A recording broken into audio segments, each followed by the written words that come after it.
So if I cover ground you guys have already covered months ago, please excuse me.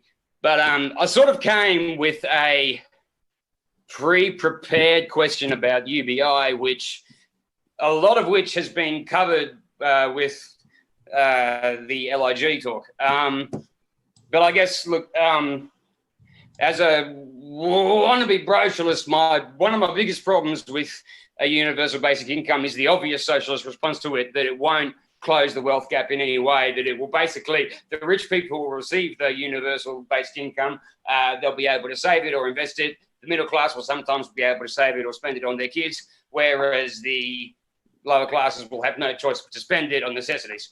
And a lot of the things brought up in the livable income guarantee do seem to cover that.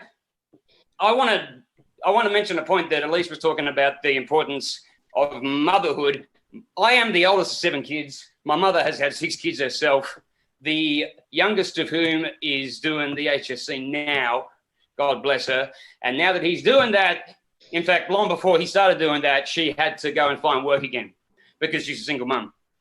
And I want to just make the comment that if my mother had not been there to be my mother right up until this day, and I mean this day because I'm a recovering heroin addict, if she had not been there to mother me out of jail all the friggin' way, I would not be here to talk to you guys right now. I'd be in a jail cell. So I can absolutely see Elise's point about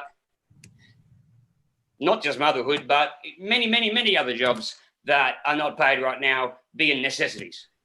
And while I also agree with every single one of Austin's points about conditionality, I also would question any...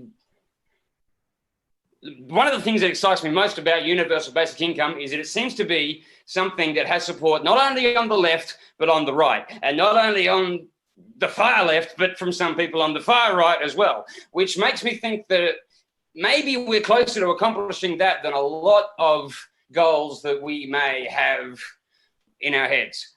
But while that is one of the things that excites me the most about it, it's also one of the things that terrifies me the most about it. Because I am suspicious of any right-winger, far-right especially, or elitist who tells us that something is good for us.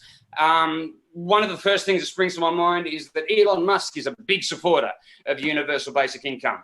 And I don't doubt that he is, but while whatever you want to think about Elon Musk, I don't think that the first thing he is an altruist. And I would very much doubt if Elon Musk is encouraging a universal basic income for anything other than him thinking that that is a better alternative to what maybe will be a more populist alternative. For example, I think that maybe Elon Musk would, without a doubt, maybe even campaign for a universal basic income. I'm sorry, I'm scapegoating Elon Musk, but I think that maybe many elitists would perhaps campaign for a universal basic income, but back to Elon Musk. In Elon Musk's case, I can imagine him saying, no, listen, I've campaigned for universal basic income, so why should I pay the indigenous people of this South American company for the resources that I'm taking out of the ground to build my Teslas? I mean, come on, everyone's getting enough now, aren't we?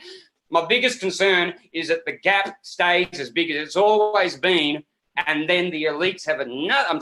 I don't want to sound like an elite, elitist conspiracy theorist, but my big concern is that these guys are going to say, come on, we fix it now when nothing's been fixed, when the gap is as big as it ever has been.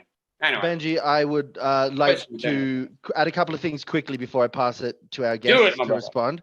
First of all, Benji is a very talented musician who I've... Oh, yeah, that too. And so that's why I'm all... Yes, pay the musicians, goddammit. So, but, one of his songs, for example, is highly critical of the police.